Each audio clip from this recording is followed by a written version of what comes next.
I think as Christians, we're called to speak for the hungry, for the poor, and we do it for two reasons. I think number one, we need to identify with those that are hungry, those that are poor, and that is to connect with them, to listen to them. And then the other thing I think that is important is that we speak for those that maybe are not as connected, as aware, and as involved in the process as maybe some of us are. So I think as Christians, we have a responsibility to be a part of the lives of those that are hurting, to be involved in what they do. There's places that we need to go. We must not be absent in the halls of Congress. We must not be absent in the offices of our local representatives. We must be present.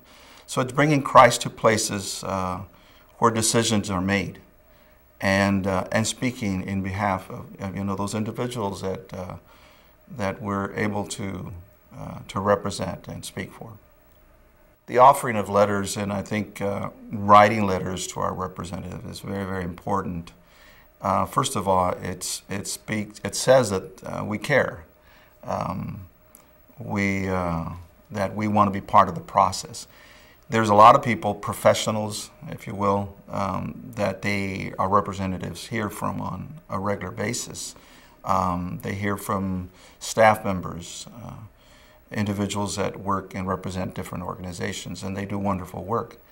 But our representatives need to hear from their constituents, and one way to influence them and one way to get to them is by a letter, a simple letter that communicates concerns and the need for change. So it speaks volumes, I think, when individuals take time and put those letters together that in turn can be brought to our representatives. One of the things I think, what I've seen in our church, when people have taken time to write a letter, they all of a sudden they're writing about things that are important to them, especially when we talk about the poor. In our church, we have I pastor a Latino church on the West Coast. And we have individuals, Hispanics, that have been very close to poverty and have suffered hunger. So when they take time to write to their representatives, first of all, some of them, this is the first time they've ever done it. And to the feeling, I think, that many of them get, that I can influence, I can bring change. It just means a lot to them. And it's interesting. Some of them, they look at the letter and say, are they actually going to read these letters? And so it's great when I'm able to not only encourage them to write them, but also hand deliver them and then have our representatives receive them in the way they do. So it means a lot. When we have delivered the letters to our representatives, one of the ways that we can tell that it's made a difference is that, well, I had one story. One of our representatives was sharing, rarely do I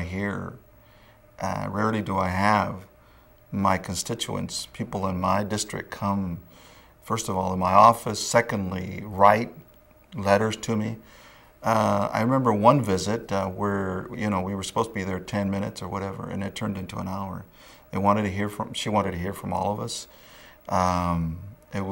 She says, it's important that I hear from our people in my district.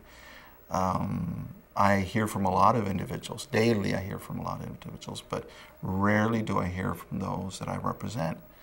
And then to have young people with me and other members from her area come and share their hearts, it just meant a lot.